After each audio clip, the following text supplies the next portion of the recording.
itu aku perkenalkan diri dulu. Nama aku Angela Tan dan di kali ini aku bakal membahas mengenai public speaking. Nah, untuk teman-teman nih yang mungkin belum tahu apa sih itu public speaking, karena public speaking ini kan udah sangat marak gitu di era zaman sekarang gitu. Apalagi saya juga terjun di area ini gitu. Saya juga bekerja di salah satu bank. Kebetulan saya juga diposisikan sebagai marketing dan saya juga ada pelayanan di Gereja Mount Sharon. Kebetulan saya juga melayani di bagian presenter. That's why boleh tampilkan PPT-nya. Oke, ini judulnya How to be Confident, karena untuk menjadi orang yang percaya diri itu seperti lambang merah ya. Lambang merah itu yang namanya keberanian gitu. Karena saya taruh PPT warna merah ini untuk menunjukkan diri kita ini siapa sebenarnya gitu. Karena sebelum kita untuk memulai sesuatu, kita juga harus kenali diri kita dulu terlebih dahulu. Boleh di next slide PPT-nya.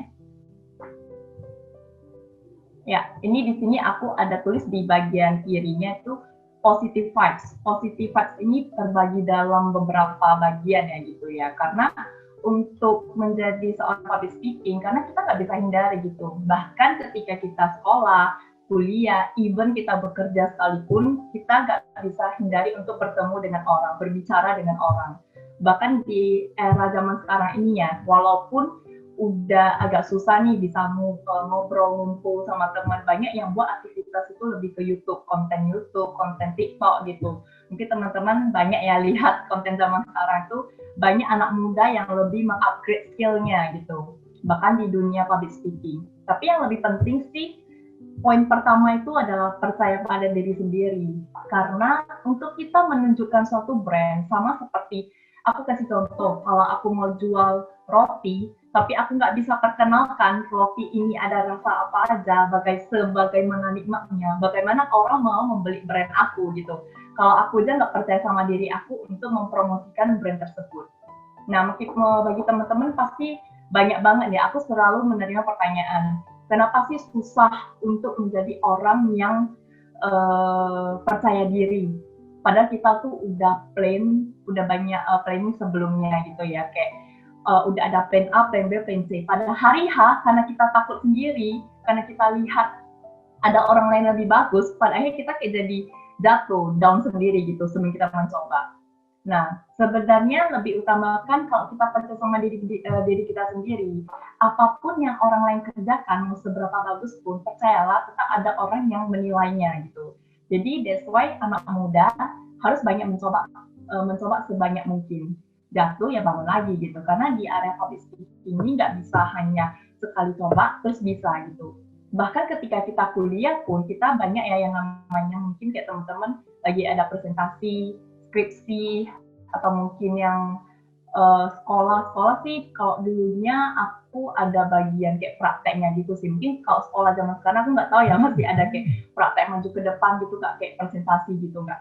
Nah itu sangat penting karena untuk teman-teman yang kuliah pun pada saat kita mau maju sidang skripsi, kita nggak bisa jawabnya itu terbata-bata. Bahkan untuk menjawab satu judul aja kalau kita terbata-bata, bagaimana kita bisa diluluskan oleh dosen tersebut. Terus yang kedua juga stop membandingkan diri kamu. Karena setiap orang selalu mempunyai kelebihan sama kekurangannya. Itu di highlight ya, kelebihan sama kekurangan.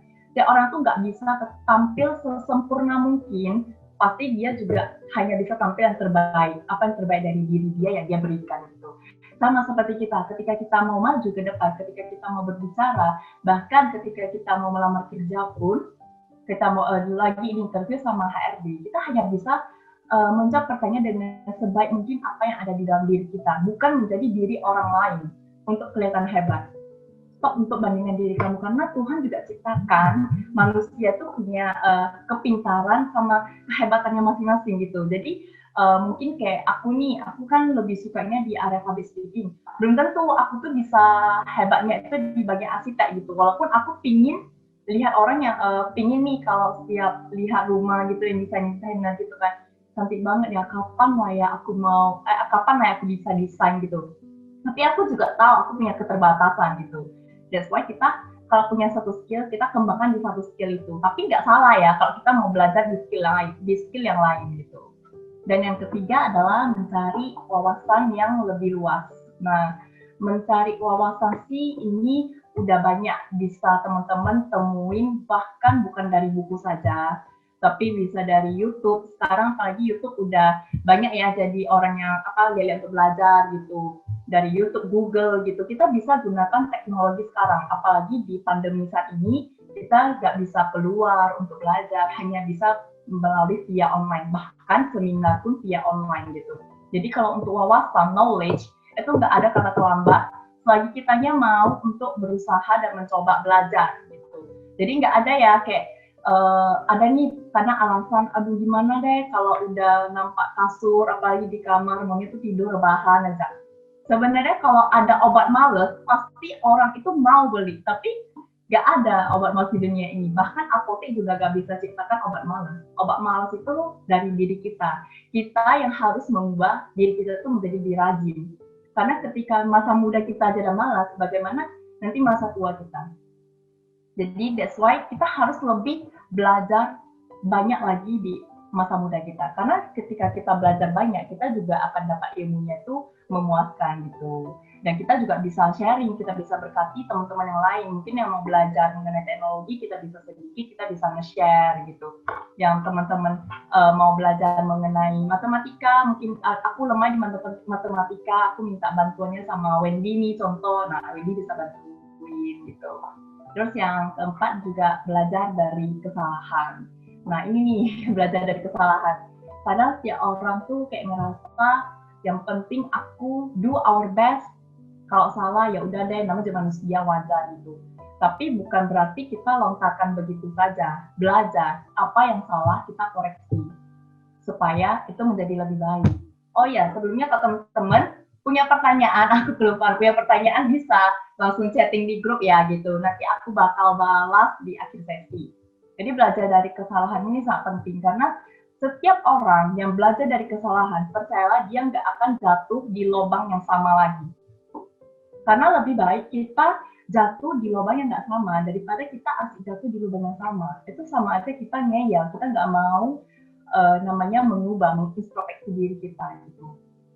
Bukannya ya wajar sih manusia melakukan kesalahan, bukannya manusia itu sesempurna seperti itu, tapi itulah yang harus kita terapkan. Kalau kita punya salah kita belajar, dan yang lebih penting kita harus menerima setiap kritikan, masukan, karena ketika kita rasa kita pintar, belum tentu kita tuh pintar. Ketika kita rasa kita tuh hebat, belum tentu kita itu sudah hebat. That's why banyak orang di sekeliling kita yang bisa kita tanyakan, aku mau mencoba public speaking nih, aku mau coba presentasi, bisa nggak kamu tolong lihatkan gitu. Nggak salah kalau kita bertanya gitu, untuk meminta koreksi. Dan di next slide, next slide itu, yang kelima adalah hindari pikiran negatif. Nah ini pikiran negatif ini benar-benar ya, aku pernah terjadi sih sebenarnya. Pada saat aku tuh udah mau presentasi, itu di awal semester aku kuliah. Kan presentasi itu rame ya, apalagi baru semester 1, 2, orangnya itu sampai kayak 40-an gitu. Jadi yang maju itu satu-satu orang. Pada saat presentasi itu kayak rasanya gugup banget. Sebelum giliran aku nih, aku kayak udah belajar, udah pede kali lagi kan. Tapi pas udah sampai zaman giliran aku, apalagi kan pakai bahasa Inggris nih. Bahasa Inggris aku juga masih belum tergolong yang udah pro banget gitu ya, masih dari belajar-belajar aja gitu.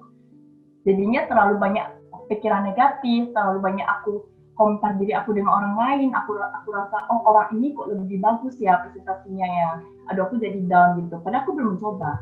Itulah yang buat aku jadi nggak percaya diri, itulah yang buat aku gagal. That's why kalau dalam public speaking ini, itu bukan hanya berbicara tentang percaya diri juga, tapi pikiran negatif juga kita harus buangkan. Even aku juga di mentoring juga sih sama leader aku di kantor gitu kan. Apalagi kita marketing itu nggak boleh yang namanya ada mindset negatif. Kita harus selalu tiap hari tuh ada positif mindset deh, selalu ada yang motivasi kita tuh supaya kita tuh bisa capai target selalu ya gitu. Apalagi teman-teman yang bekerja di lapangan gitu, itu pasti tekanannya lebih ada gitu. Dan yang keenam adalah tanggung jawab. Nah, tanggung jawab ini apa yang kita perbuatlah sampai di akhir. Jangan udah kita buat, terus pada akhirnya kena masalah, kita itu lari dari masalah tersebut. Jadi anak muda yang menyelesaikan masalah setelah itu, kalian bisa belajar dari kesalahan tersebut.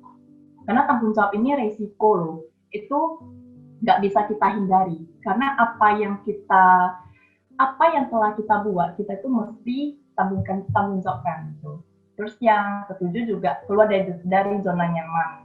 Nah, keluar dari zona nyaman ini sama pentingnya, apalagi teman-teman yang mungkin udah lagi sama SMA, lagi mau pikir-pikir kuliah nih, kita nggak bisa stop di sama SMA saja. Apalagi pendidikan zaman sekarang itu memang semakin tinggi. Kalau memang kita ada niat untuk berkuliah, berkuliahlah.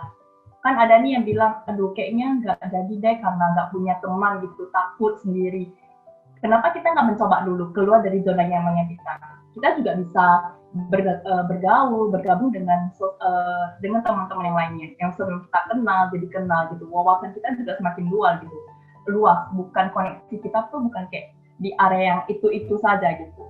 Dan yang ke-8, evaluasi diri. Evaluasi diri ini sangat penting. Ketika kamu udah sukses pun, kamu tuh nggak bisa stop untuk mengevaluasi diri kamu gitu. Bahkan seperti orang yang sukses, bisa di next slide, seperti Nick Fujimi, dia selalu mengevaluasi dirinya. Aku selalu suka tokoh ini, Nick Fujimi, karena dia yang selalu menginspirasi aku juga sih. Karena dari ceritanya si Nick, dia itu padahal dia nggak punya tangannya lengkap, kaki yang lengkap, tapi dia sebagai seorang motivator yang terkenal. Dan ada satu quotes-nya dia bilang, ambil langkah kecil ke arah yang benar. Tidak peduli seberapa kecil langkah Anda, terus bergerak maju menuju impian Anda. Ya itu memang benar sih, kalau kita mau masak mie, tapi kitanya aja malas untuk hidupin kompor, masukin air, telur, mie, semana mie itu bisa jadi. That's why kita tuh harus yang namanya menikmati setiap proses. Dari hal yang kecil, dari perkara kecil, setialah dan akan menjadi besar gitu. Bisa di next slide. Terus ada satu quote lagi, itu work hard you get it.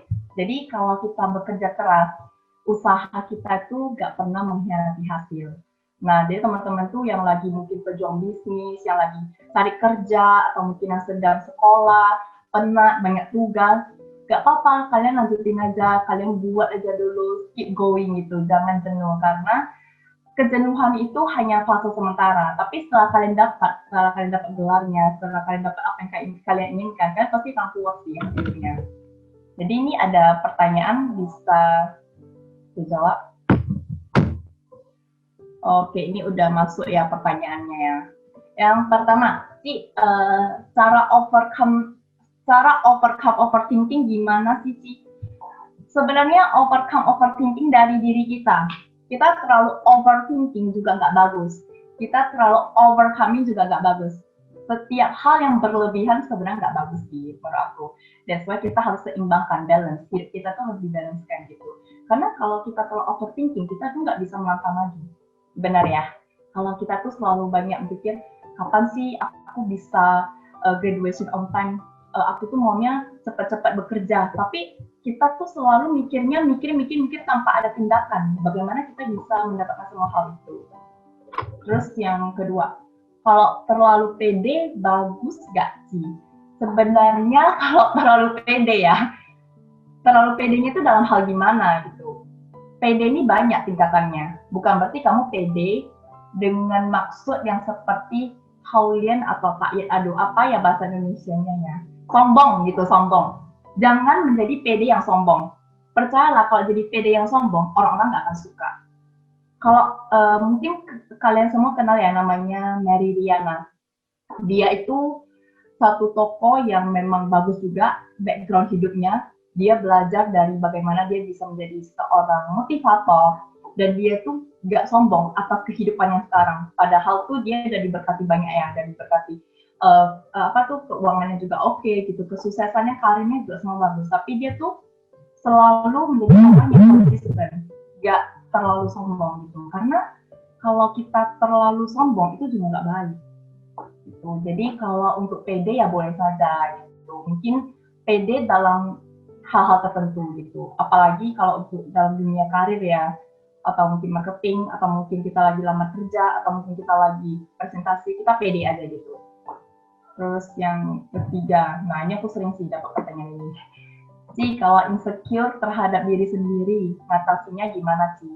Belajarlah lebih banyak bersyukur guys. Karena kuncinya adalah kita harus belajar banyak bersyukur. Kita nggak bisa menjadi orang yang ini sama aja ya seperti kita membandingkan diri kita gitu. Tiap orang itu punya kelebihan sama kelemahannya masing-masing. Aku tuh selalu bilang sih, aku juga bukan orang yang cantik, aku juga bukan orang yang sempurna. Yang penting aku bisa do our best. Apa yang salah dari diri aku koreksi sebaik mungkin. Karena itu yang buat aku belajar lebih dewasa. Jadi untuk cara mengatasi insecure itu lebih tepatnya bukan karena diri kita yang pintar, diri kita yang cantik, barusan kita nggak insecure. Bahkan orang yang cantik, orang pintar tuh punya insecure gitu. Dan jadi atasinya tuh lebih banyak bersyukur. Perbanyakin rasa bersyukur. Boleh kalian lihat atas, tapi jangan lupa lihat daratan gitu. Dan yang keempat, kalau sudah salah ngomong nih, gimana cara paling bagus buat recover? Nah, gimana cara bagusnya? Langsung kalian alihkan ke topik yang selanjutnya. Kadang aku sih ada ya, kalau misal aku udah buat plan, yang pertama aku bahas perkenalan, yang kedua bahas ke subjudulnya atau apanya gitu, tiba-tiba aku blank. Aku bakal mengulur waktu berbicara sebaik mungkin dulu gitu. Maksudnya kayak gak langsung diam, gak langsung gitu. Karena kalau kita gitu kayak orang udah tahu kita tuh salah gitu. Kita langsung alihkan aja gitu. Contoh, aku sering ya kalau lihat penyiar radio itu pasti kan mereka juga ada melakukan kesalahan gitu. Tapi mereka tuh nggak langsung terpatok di satu kesalahannya gitu. Mereka langsung mengalihkan pembicaraannya. Misal contoh, hari ini hujan ya guys. Padahal subjeknya itu adalah botol, tapi mereka bilangnya hujan, tapi mereka langsung mengalihkan nih. Nah, mereka tuh pintar gitu. Jadi cara kita mengalihkan itu jangan dengan terdiam, tapi kita mengalihkan ke pembicaraan selanjutnya aja gitu. Terus, wow banyak ya. Aku senang sekali. Gimana caranya bisa percaya waktu presentasi? Gimana cara bisa percaya waktu presentasi? Punya planning dan hindari pikiran negatif. Itu paling penting. Punya planningnya, jangan udah mau presentasi satu hari sebelumnya baru buat. Banyak ya anak Medan ya yang udah mau presentasi besok pagi, malamnya baru buat. Nah itu yang buat kita tuh jadi nggak percaya diri, jadi gugup gitu. Jadi lebih bagus kita harus planning dulu, planning 1 minggu sebelumnya kalau bisa. Kalau lebih bagus sih sudah ada minggu sebelumnya, karena aku kalau mau maju ke depan, apalagi presentasi dulu kan tugas kuliah itu tuh banyak banget yang nama presentasi karena 70% ke praktek. Jadi aku pasti langsung buat 1 minggu sebelumnya. Kalau aku pernah sih buat 1 hari sebelumnya tuh aku langsung blank karena aku nggak jadinya pas hari aku jadi kayak bingung aku mau bahas apa, aku mau presentasi apa, jadi bahannya semua tuh kayak blank gitu sih. Jadi I think lebih bagus buat preparation dan hindari negative mindset. Yang keenam, aku sering sewaktu-waktu melakukan public speaking, presentasi itu tiba-tiba bisa otaknya blank gitu, lupa mau bilang apa, cara ngatasinnya gimana. Itu sama seperti nomor 4 ya tadi jawabannya ya. Itu ya langsung aja alihkan pembicaraan. Jadi jangan stop, jangan terdiam, jangan terbata-bata, langsung alihkan. Aku kalau udah salah ngomong, aku biasa kayak langsung alihkan sih. Sebenarnya kalau kita langsung terdiam, orang pasti udah langsung spotlight, orang masih udah bilang, oh iya dia salah ngomong nih, dia gugup nih, dia nggak bisa nih. Jadi kita kayak jadi merasa down gitu, jadi lebih bagus kita alihkan aja gitu. Dan yang ketujuh, gimana sih cara melawan rasa nggak percaya diri? Itu aja apa sih kira-kira tipsnya? Cara melawan rasa nggak percaya diri. Aku tuh awalnya sebenarnya nggak percaya sih guys. Aku dulu orangnya pada saat SMP ya, kalau disuruh maju ke depan, tangan aku, muka aku semua pusat gemetar gitu. Tapi setelah aku tahu aku harus kuliah di tempat yang memang public speaking dan memang itu yang aku mau, aku tuh bisa belajar. Tipsnya itu percaya dulu sama diri aku sendiri. Sebelum aku belajar, aku cek YouTube. Sebenarnya lebih tepatnya sih, kita kalau mau belajar itu kita perbanyak ilmu kita dulu di bagian yang kita mau. Nah, cara tips-tipsnya itu selain kita percaya sama diri kita, yang sebenarnya itu udah ada di PPT aku juga sih. Itu yang penting, stop untuk membandingkan diri kamu. Dulu tuh aku sering ya bilang sama mama aku, kayaknya aku ngerasa aku tuh gak pintar-pintar banget ngomong. Bahkan ngomong Indonesia, dulu tuh aku terbata-bata kali loh guys. Kayak Cina Toto, kalau kalian tahu Cina Toto itulah. Aku bahkan ngomong Indonesia pun gak bisa kayak gini lancarnya gitu. Tapi karena mama tuh bilang, kalau kamu memang passionnya di sana, minatnya di sana, kamu belajar lebih. Gak apa-apa kamu mati-matian bayar harga di masa muda kamu. Oh juga kamu tuanya nanti tua, kamu udah bisa lihat hasilnya seperti apa. Dan aku gak pernah nyesel sih, selama aku belajar, aku ditempatkan di pekerjaan yang aku suka, bahkan di pelayanan aku suka juga, bahkan teman-teman yang, bahkan di lingkungan yang memang harus aku kerjakan, seperti yang ini public speaking gitu. Dan sampai mana ya? Oh, sampai 8. Cara mengatasi grogi yang paling bagus. Aku kalau cara mengatasi grogi, mungkin pada saat presentasi ya, aku kayak gak langsung lihat muka orang-orangnya dulu sih. Tapi aku yang pertama yang aku siapkan dulu tuh hati aku. Oke, aku udah mau presentasi, ambil laptop semua, aku barusan yang pertama aku lihat hanya dosennya dulu sih. Kalau orang-orang kalau orang-orang banyak gitu kayak audiensnya itu nggak aku lihat dulu, tapi itu perlahan aku lihat setelah aku masuk ke teori aku. Karena pada saat aku ikut lomba pun di kampus itu aku bahas mengenai kehidupan yang dimana anak muda itu banyak challengingnya gitu kan, dan yang itu juga anak muda. Tapi itu aku nggak grogi sih karena aku sudah melakukan persiapan. Lebih penting seberapa persiapan. Kalau mau dibilang grogi paling 5% dikit aja sih, karena mungkin karena aku orangnya udah terlalu gimana ya, kalau udah kenal aku nih, aku orang kayak ya udah have fun aja, kalau jumpa orang pun udah gak takut gitu, kecuali aku buat salah, beneran aku salah ya aku takut, tapi kalau nggak buat salah ngapain kita takut gitu. Kalau juga kita memberkati orang gitu, kita public speaking taruh di YouTube juga orang-orang bisa belajar. Dan yang ke berapa ya? Oh, ke-9 sih bagaimana biar nggak deg-degan pas lagi presentasi kayak lagu Dak di Hatiku ya nih yang saya pengen tanya. Kalau yang 9 ini dadaan, sebenarnya dadaan tetap ada sih guys. Jadi itu hal nggak bisa dipungkiri. Even kalau aku lagi berbicara sekarang, aku juga ada deg-degan, tapi aku selalu santai, relax, karena aku nggak mau semua apa yang aku ingin sampaikan itu jadi dia gitu. Lebih tepat aku percaya sama topik aku. Oh, aku tahu ini orang-orang bakal bisa belajar banyak. Jadi, kalaupun ada orang yang nggak suka nih, aku belajar di kesalahan. Dan gimana nanggepin hujatan orang-orang, apalagi dari internet? Oke, ini pertanyaan bagus nih. Apalagi sekarang netizen udah maha benar ya. Soalnya cara kita menanggapi hujatan orang itu lebih tepatnya biarin aja, diamin aja. Tapi jangan down. Karena kenapa? Ketika kita buat kontennya baik dan ada hujatan, kalau memang itu salah, kita perbaiki. Bukan berarti udah ada kecuali konten kita salah, banyak ya yang mau terkenal, viral, pada akhirnya mereka buat satu kontennya salah, menghujat orang, seperti mau panjat sosial gitu. Sebenarnya itu nggak ada maknanya sih. Untuk apa kita mau ikut-ikutan netizen untuk menghujat orang itu? Lebih bagus kalau ada orang yang hujat kita, ya udah kita biarin aja gitu. Karena kita nggak bisa nutup banyak orang, menutup mata, menutup telinga banyak orang dengan dua tangan kita.